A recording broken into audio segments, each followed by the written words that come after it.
With great power comes great responsibility. What the secrets to success? There is no secret to success.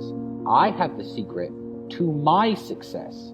And the secret to my success is different from the secret to everyone else's success. If you take 100 people and put them in a room, all millionaires, all of them worth 10 million plus, and I'm sitting in that room with them, and you come up to the table and say, guys, what's the secret to making money? All 100 people will give you 100 different answers as to how they made money. Which means there is no secret to success. There is no recipe to success. I know the recipe to my success.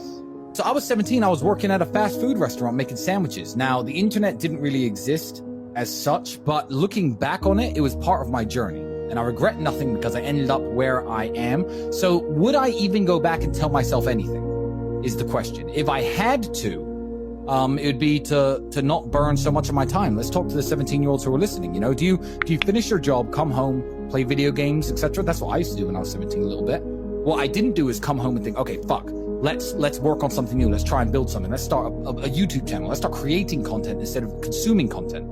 I'd tell myself to be a little bit more proactive with my free time and not fuck around so much.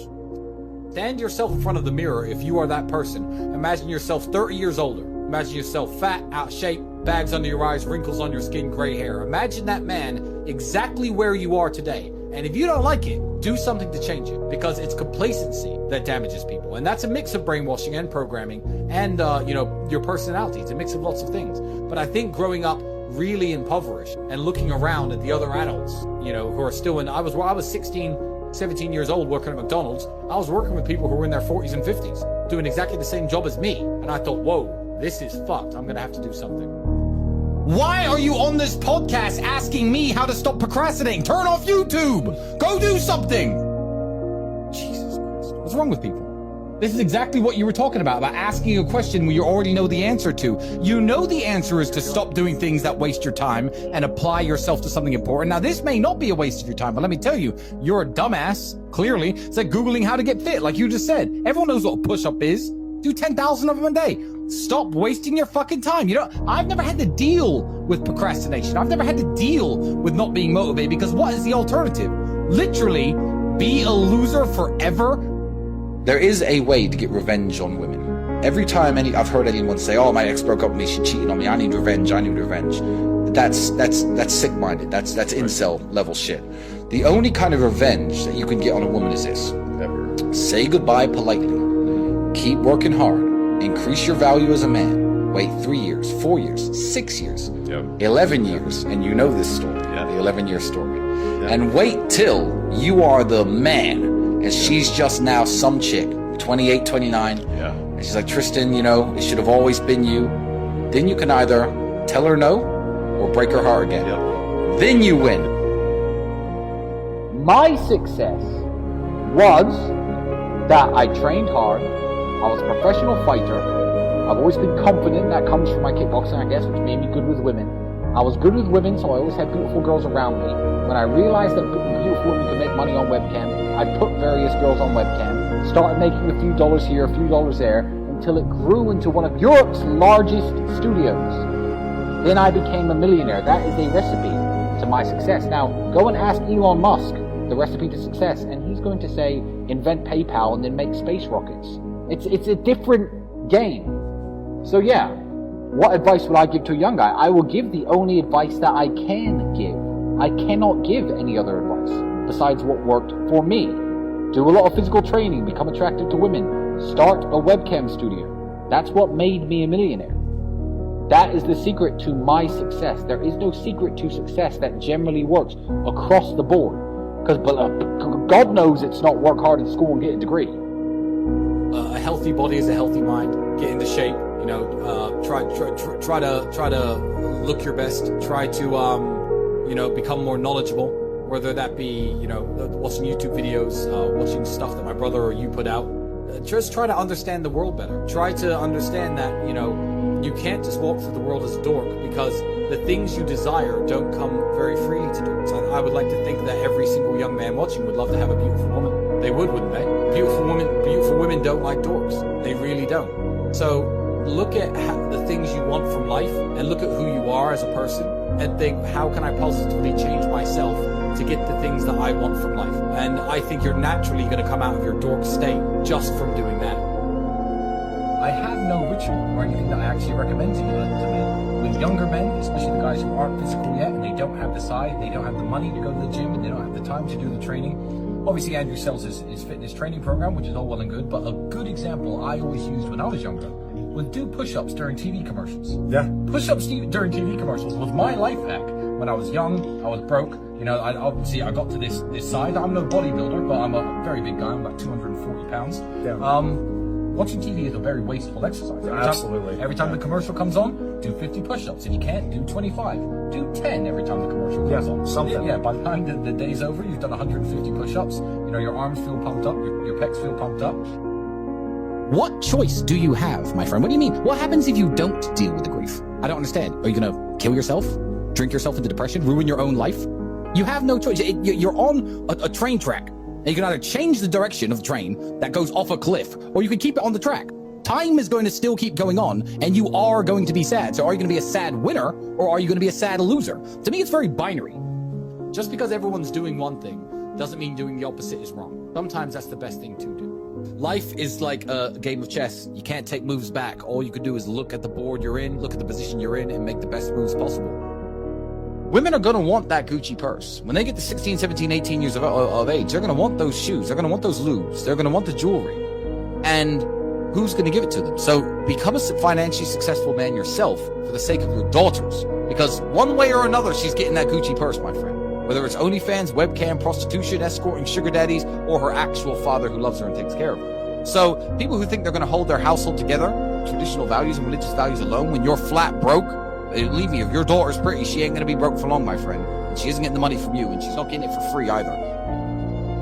I am sick of reading shit on the internet saying, yeah, you know, some people are special and they take longer to bloom and your time will come.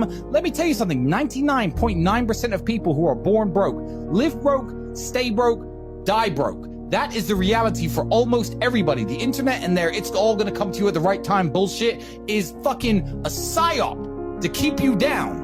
You already know the answer. You don't need me to tell you. Why the fuck are you asking 4 men who do not know you personally how to stop wasting your time? I don't even know what you do to waste your time. You already know the fucking answer. My daughter's going to be raised very differently to my sons. My sons are going to have to work hard for everything they do. I'm going to take care of my daughter within reason. You know, the shoes, the Gucci purse, the nice car. She wants a little Mini Cooper or a Fiat 500 to drive around in. Cool. I'm going to take care of you because you are a member of my family. I am the man in charge of this family, and I am going to provide for you. When you are looking at other men in the world, I'm not going to lock her in the house. I'm not going to say don't date.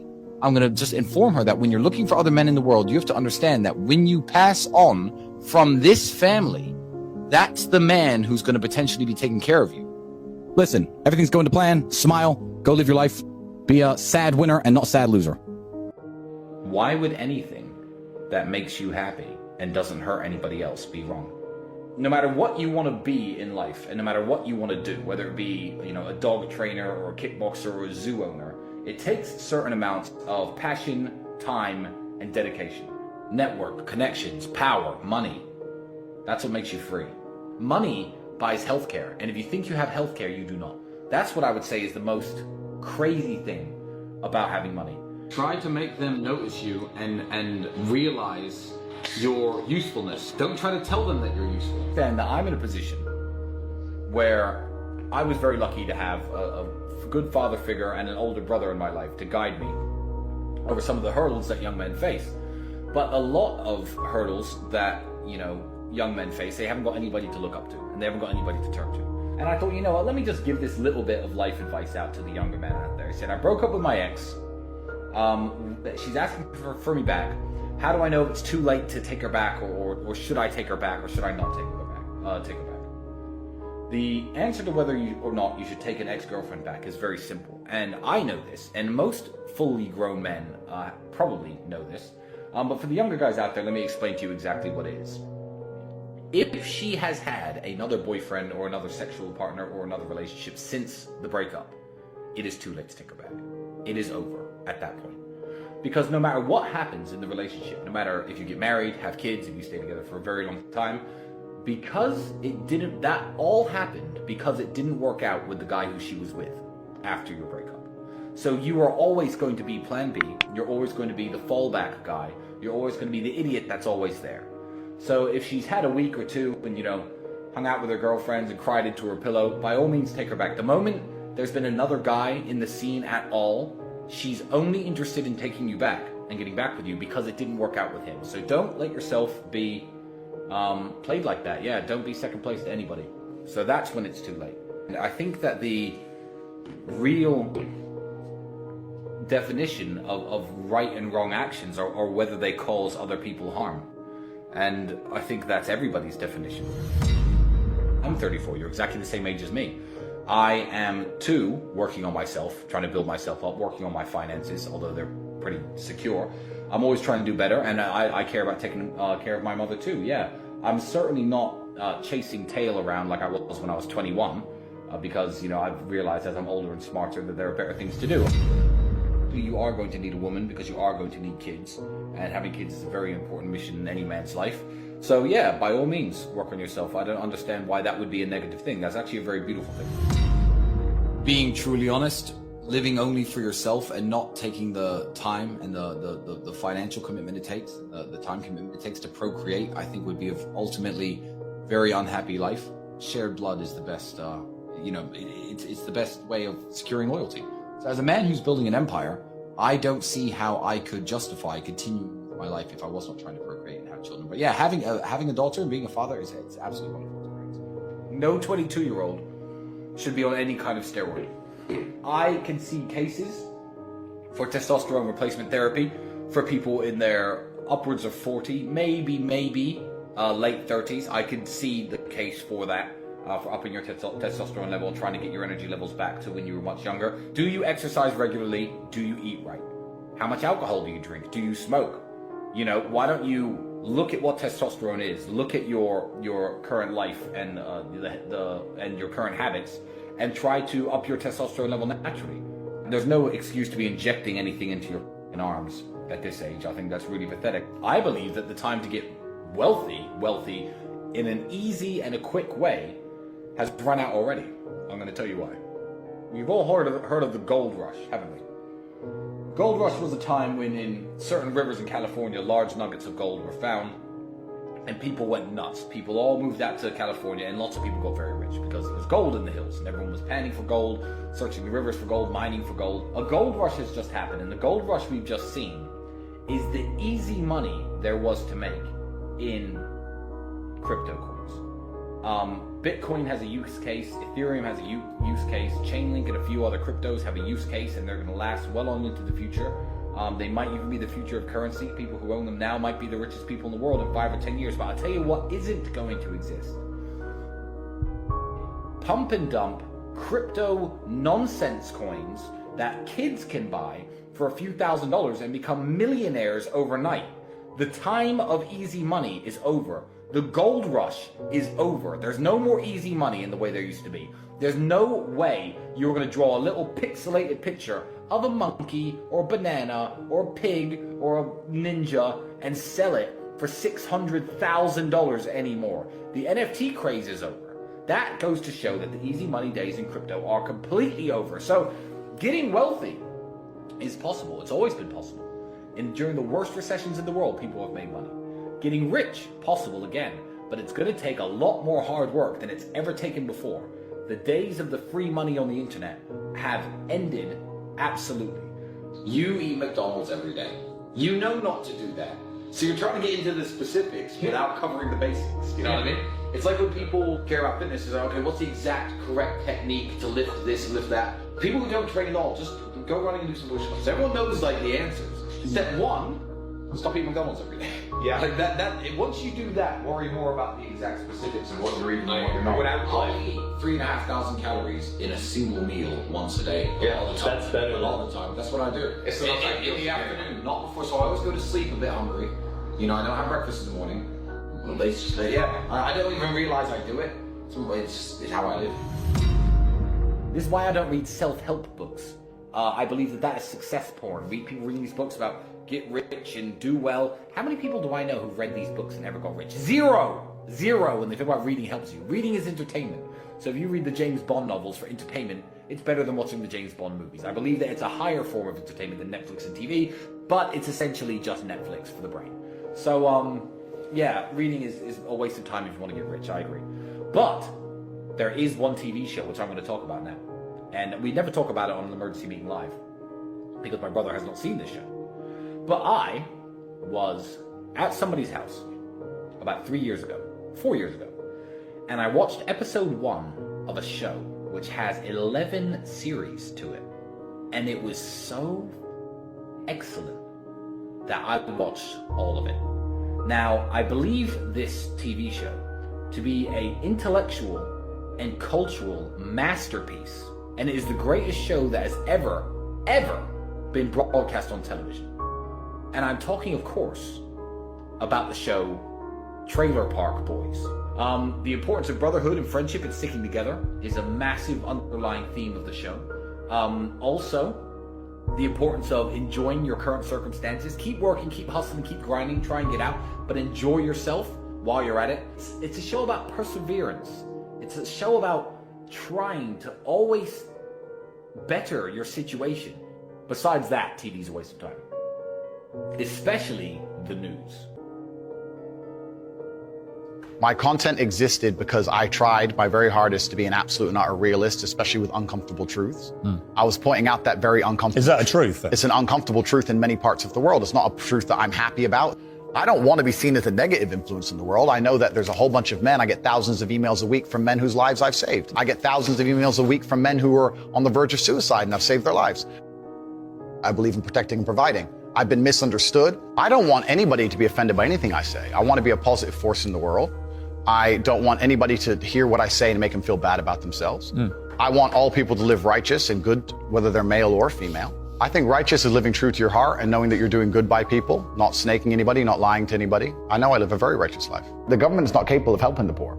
And this is why it's so important as a person you take personal responsibility and understand you're living in a world where the matrix can be cracked. You can make a bunch of money, but you need to take responsibility and do it. I refuse to accept that there are people out there who cannot become happy, contented individuals. I refuse to accept we live in a world where God has created people who, no matter how hard they work and how good their life becomes, can't be happy. I don't accept that. I accept that the universe is a very giving place and that God loves all of us. And if you try your best and you work hard, you can become a better person. I'm telling the younger generation that if they don't get up and work hard and make sure that they're important, that the world's not going to give a shit about them. 99% of my content was aimed at men, telling them the truth, saying that as a man, you're born with no inherent value. You have to become important. You have to go through some pain or go through some suffering to make people care about you. Otherwise, you're not going to matter. As a dude, if you walk into the party and you've put no effort into your life, nobody gives a shit. Nobody cares about you. And every man out here knows. And one of the great things about the masculine journey and masculinity is that we've all lived a semi-similar story.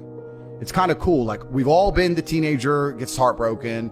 We've all been unimportant. We've all worked hard and then started to get some clout. And then we've all kind of lived the same kind of journey. So I say to everybody out there, yeah, if you don't follow that path and follow that journey and in one way or another get to the top, whether it's fighting, whether it's comedy, whether it's musician, whatever it is, if you're just going to stay somewhere near the bottom and then at the age of 44, email me saying I'm depressed, well, of course you're depressed. You're a loser. Yeah. But that was your choice because you have to build yourself as a man. And if you decide not to build yourself, then your life's going to suck. My main message is to resist the slave mind, to understand that every single thing you're being told has an agenda behind it or you wouldn't be told it otherwise, to examine every strongly held belief you have and try and identify where it comes from and why you have it. I sit and argue with people, I discuss things with people, and they so fervently believe a point. And I say, why do you believe that so much? Like, do you have personal experience? No, but I saw the news. The news told you X, and now you are desperate. You will sit here for hours arguing that point. A lot of people are completely empty vessels ready to be programmed. And I try and tell people, listen, to just stop for a second and understand that the things they're telling you to believe are not necessarily for your benefit. The people who make the rules don't make the rules for the benefit of everybody. They make the rules for the benefit of the people who make the rules of the game. So telling people to resist a slave mind and just be critical thinkers, keep their brain open, pay attention to things, be perspicacious, that's the general theme. And it doesn't matter whether you're left, right, liberal, man, woman, etc. It's just think for yourself. That's the general message. message. I believe men and women are a beautiful union. I think we're slightly different, but when we work together, we're the most powerful force in the world. And I certainly believe that men and women, when they work together, it's the most beautiful force on the planet. So of course I believe in men and women. Of course I believe in love. Of course I believe in marriage. Of course I believe in family. Okay. I believe in marriage in the traditional sense. I believe a man has a duty to stand up and be a real man. I believe that the problem with the world today that we are facing is that not enough men are sticking to the age-old ways of masculinity. I believe that me standing up and saying a man must protect a woman and provide for her, so he needs to make sure that she's safe. He needs a degree of authority. I believe women are sovereign individuals and they can make any choice they so desire. I think that it's important that we remember that a man has a duty. I think I certainly in my relationship have a financial responsibility to provide for my woman. My woman would never have to work unless she wanted to because I'm the kind of person who works hard enough. And I'll make another point that needs to be said. The number of women who have stood up and stuck up for me is ignored. Thousands of women are making videos saying, I've met Andrew Tate, he's such a nice guy. I wish I had a man like Andrew Tate who felt responsible to protect and provide for me. You know what? I do belong to my husband. That's why I married him and I love him. We ignore the thousands of women who stood up and stood by me and said everything I said is true. This is that there's a large contingent of men who still want to make money, go to the gym, be strong, drive a fast car, be traditionally masculine, and don't want to be shamed for that. And I believe that feeling depressed is real. I don't believe depression as a clinical disease is real. No. I think PTSD is very real. Unfortunately, I have some friends who suffer from that. I know that feeling depressed is real. I believe that the number one power you have against these things are trying to take control of your own mind and affecting your own life. I believe that it's not healthy to hand over all your power and believe that depression is an outside disease that you can't affect. I know that when I've had difficult periods in my life, and also many of my friends, like I've said, suffered from PTSD and been through terrible things. I've lived a very difficult life, and I know people who have, that the things that made them feel better is when they woke up and said, you know what, I'm not going to allow this to damage me anymore. I'm going to take responsibility. I'm going to get up and I'm going to fight this as hard as I can. If someone comes to me and says I'm clinically depressed or I feel very, very sad, I would say the first thing you need to do is stop accepting the identity of a clinically depressed person. Stop accepting you have no control over this. And what you need to do is stop identifying that way, and let's work together to try and fight against it. A lot of people who are clinically depressed are suffering with something in their life, and if you fix the problem in their life, perhaps they won't feel depressed anymore. The thousands of people who have emailed me saying, my doctor told me I was clinically depressed and it's a disease that I have got in my brain and I can't be fixed. And I started listening to you and I realized that that's not the case and I can fix my own life, and you're the only person who has ever helped me. I believe feeling depressed is real. I do not believe it's a disease that you catch from the sky and you cannot affect. I believe that no matter what happens, I believe you have control of your own mind and you can fight against it. I believe if you change your circumstances in your life, you may feel different. I'll give you a quick example. I had a guy who emailed me saying he was clinically depressed and he was going to kill himself. I obviously am not a psychiatrist, I'm not a doctor. I told him, because I replied to my emails. I said, have you been to a psychiatrist? He said, yes, I'm clinically depressed. I've been on these pills, this amount of time. I'm on antidepressants, it doesn't work. I said, I don't know what to say to you besides this. And he said he lost his girlfriend, that's why I became clinically depressed. I said, listen, go to the gym, get a six-pack first. Once you've got a six-pack, email me again. If you still feel like killing yourself, I don't know what else to say to you. But I'd say, strong body is a strong mind, go train. He went, he started sending me progress pictures, emailing me him getting in better shape, and eventually got a six-pack. He's now a professional bodybuilder. And he said, I can't believe I was considering that. I feel so much better, etc. The doctor who was telling him he was clinically depressed and couldn't cure it, he started taking control of his own life, and now he felt better. That if somebody has depression of any kind, whether it's clinical, whether it exists or not, whether they feel depressed or not, whatever, that taking control of their life, taking personal responsibility and working hard is always going to be the positive, best thing they can possibly do for their life going forward. How positive is it? Them. Of course, money can't buy happiness. I agree. But money is the third most important thing in the world. First is your health, because you have nothing if you're going to die. Second is your relationships, because you need love and family. That matters the most. But money can buy everything else. So money's the third most important thing. The average people come to me and say, what do I do? I'm just the average guy. And my only answer is stop being the average guy. It's my only answer. You can't just be the average guy anymore. The idea from the 1950s that you can just be the normal, average, law-abiding, hard-working citizen and you'll have a good life is gone. Any man out here who goes, I'm just going to work hard, do my bit, and obey the laws, and I'll have a good life. No, you won't. No, you will not. Just doing your job is never going to make you rich, because you're just going to be taxed into infinity and you're going to stay broke. So just obeying laws and doing your job now has set you up to be a peon and a slave for eternity. You have to get yourself in a position where you're making enough money. You don't know what to talk about, then you don't understand money. So go learn how money works. Go learn how a bank works. Go sit on YouTube for free. You don't just pay 50 grand in 4 years like a university. Go sit on YouTube and understand money, banking, or the real estate market, any of it. Understand the last housing price crash, why it happened, understand mortgage rates and how that's affected by interest rates. Understand it, and then go sit with someone else who understands it and talk about it. People should, even if they haven't got a penny in the world, should be going to these meetings about real estate, about investing, especially if it's cheap, they should go. Just meet other people who at least have money. Have conversations about money. Talk about it. How are you going to get what you don't talk about? And yes, the cycle of precipitation, right? So a cloud comes, it rains, it falls down to the ground, it goes under the ground, whatever, goes into a stream, it moves into the stream, goes to the ocean, evaporates again, up into a cloud, floats somewhere else, falls down again. It's always moving. That's how money is. People think that money is in these large, stagnant pools hidden in people's bank accounts. That's not really true. Money is constantly moving all the time. And if you can find a way to get in between it and stand in the right place at the right time, you're going to get wet. I think that's the new modern way to view the world. It's an attention economy. It doesn't matter what you do. If you're getting attention, you'll make money from it. One habit that people need to adopt, and this is a habit I had for a very long time, and I've actually recently cleared it from my brain because I've reached a point where peace of mind is worth more than money.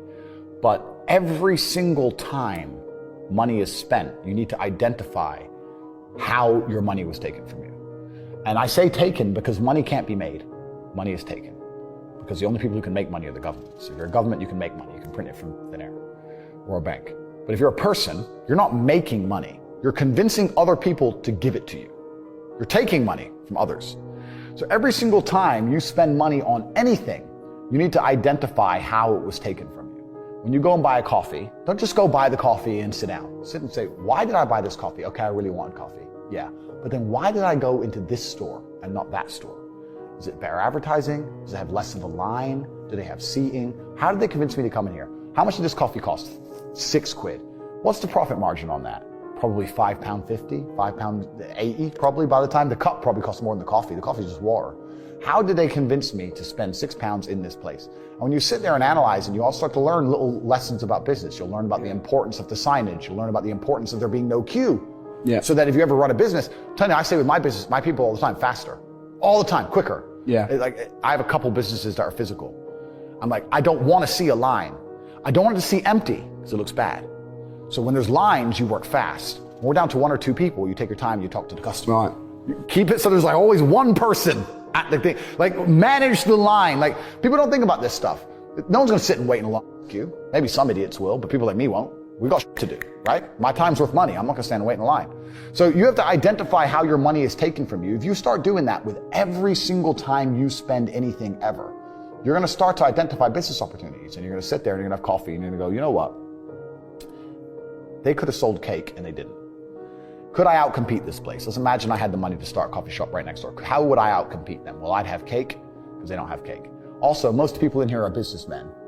And the guy serving some dude. No, we need a cute waitress. His ass is fired. We need a chick. Put a chick here, put some cake in.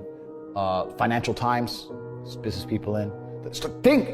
People don't even think about this stuff. They don't use their brain ever. They don't ever look around and realize how they're spending their money. They don't look around and look at which businesses are successful. They don't look around and pay attention to anything. They don't look at the world and all the things that are happening and how it can benefit them. None of it. They don't look at any of it. They're too busy following the circus. This is why it's clown world. I was walking to college with a couple of my friends, and a Ferrari drove past.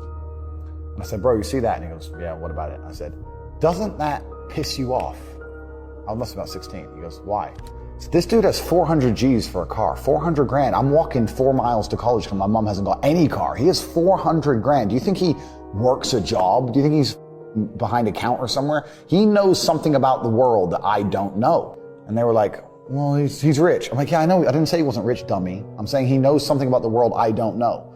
And I was intrigued and it angered me. I couldn't sleep for weeks. I was pissed off. Every time I saw somebody with genuine money, I understood that everything I was being told and taught and they were trying to make me believe just simply wasn't true. I was like, none of these people are getting these things by following the path that the system is trying to make me follow. And everybody intrinsically knows this.